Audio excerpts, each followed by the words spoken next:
آغاز کریں گے اس خبر کے ساتھ کہ برطانیہ نے پاکستانی ایئر لائنز پر عائد پابندیاں ختم کر دی ہیں۔ پاکستان میں برطانوی ہائی کمیشن کا کہنا ہے کہ پاکستانی ایئر لائنز اب برطانیہ کے لیے پروازوں کے لیے درخواست دے سکتی ہیں۔ ایئر لائنز کو پروازوں کے لیے UKCAA سے اجازت لینا ہوگی۔ سیفٹی لسٹ سے اخراج آزاد اور تکنیکی عمل کے تحت ہوا ہے۔ پاکستان کے ساتھ فضائی رابطوں میں بہتری خاندانوں کے ملاپ میں مدد دے گی۔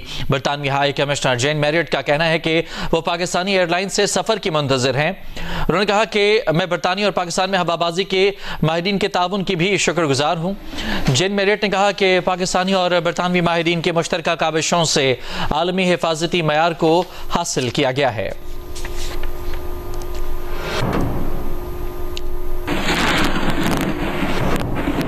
وزیر اعظم شہباز شریف نے برطانوی ایئر سیفٹی بورڈ کی جانب سے پاکستانی پروازوں پر عائد پابندی کے خاتمے کا خیر مقدم کیا ہے۔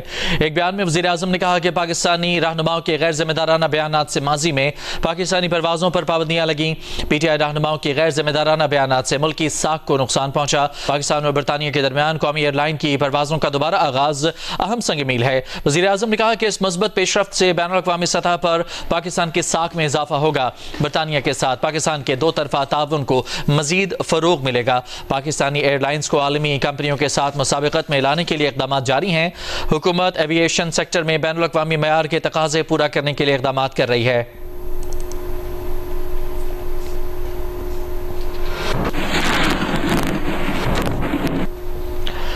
قومی ایئر لائن کے ترجمان کا کہنا ہے کہ بین الاقوامی حفاظتی معیارات پر سختی سے کاربند رہنے سے پابندی کا خاتمہ ممکن ہوا ہے۔ قومی ایئر لائن برطانیہ کے لیے پروازیں چلانے کی تیاری مکمل کر رہی ہے۔ ترجمان کا کہنا ہے کہ برطانیہ کے لیے آپریشن کا باضابطہ آغاز اسلام آباد سے مانچسٹر کی پروازوں سے ہوگا۔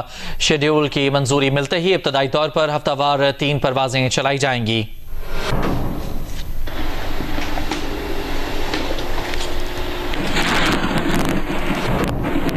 وزیر دفاع خارجہ آصف نے کہا ہے کہ سابق وزیر ہوا بازی کے اقدامات سے پاکستانی ایئر لائنز پر پابندیاں لگی تھیں۔ سابق وفاقی وزیر کے جرائم میں بانی PTI برابر کے شریک تھے۔ غلام سرور خان نے جو جرم کیا وہ قومی جرم تھا۔ سابق وزیر ہوا بازی غلام سرور کا بیان غلط ثابت ہوا۔ اسلام آباد میں پریس کانفرنس کرتے ہوئے خواجہ آصف نے کہا کہ ہماری کوشش ہے کہ نیو یارک کی پروازیں بھی بحال ہوں۔ قومی ایئر لائن کو پرائیویٹائز کرنے جا رہے ہیں۔ آج کی کامیابی کے بعد قومی ایئر لائن کو بہتر قیمت پر پرائیویٹائز کیا جا سکے گا۔ بڑا ایک سنگ میل ہے جو ہم نے آج عبور کیا ہے شہباز شریف کی وزیر اعظم کی قیادت میں۔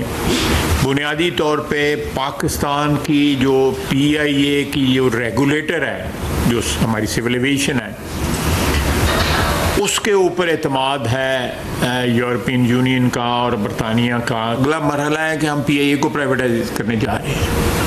جو خوشخبری ملی ہے اس سے پرائیویٹائزیشن کے جو پروسیڈز ہوں گی ان میں بھی جو ہے ایک ویلیو ایڈیشن ہوئی ہے۔ اس کی قیمت ہمیں اب بہتر ملے گی کیونکہ ہم PIA کو ایک انٹرنیشنل تمام روٹس جو ہے بحال کر کے اس کے بعد جو ہے اس کو پرائیویٹائز کر رہے ہیں۔ PTI کی حکومت میں غلام سرور صاحب جو اس وقت وزیر ہوابازی تھے، انہوں نے اپنے ہی ادارے پہ الزام لگا کے جو بین الاقوامی ریگولیٹرز تھے ایک قسم کی ان کو دعوت دی کہ وہ پاکستان کی قومی ایئر لائن کو جو ہے اس پہ پابندیاں لگا دیں۔ یہ ایک میں سمجھتا ہوں کہ کرائم اگینسٹ اسٹیٹ تھا اور اس کی رسپانسبلٹی جو ہے وہ عمران خان پہ بھی آتی ہے کیونکہ وہ اس وقت ان کی اس کی کابینہ کے رکن تھے۔ وزیر اعظم شہباز شریف نے کہا ہے کہ وہ ہر وزارت کی کارکردگی کا ہر 2 ماہ کے بعد جائزہ لیں گے۔ خرابیاں دور کرنے کی کوشش کے ساتھ جو تادیبی کارروائی ہوگی وہ بھی کی جائے گی۔ کابینہ کے اجلاس سے خطاب میں وزیر اعظم نے کہا کہ تمام وزارتیں کارکردگی دکھائیں۔ وزیر اعظم نے حالیہ بارشوں سے کئی قیمتی جانوں کے نقصان پر اظہار افسوس کیا۔ ان کا کہنا تھا کہ سانحہ اسوات جیسے دلخراش واقعے سے سبق سیکھنے اور بچنے کے لیے مؤثر اقدامات ضروری ہیں۔ وزیر اعظم نے کہا کہ اسٹاک ایکسچینج میں تیزی سرمایہ کاروں کے اعتماد کا مظہر ہے۔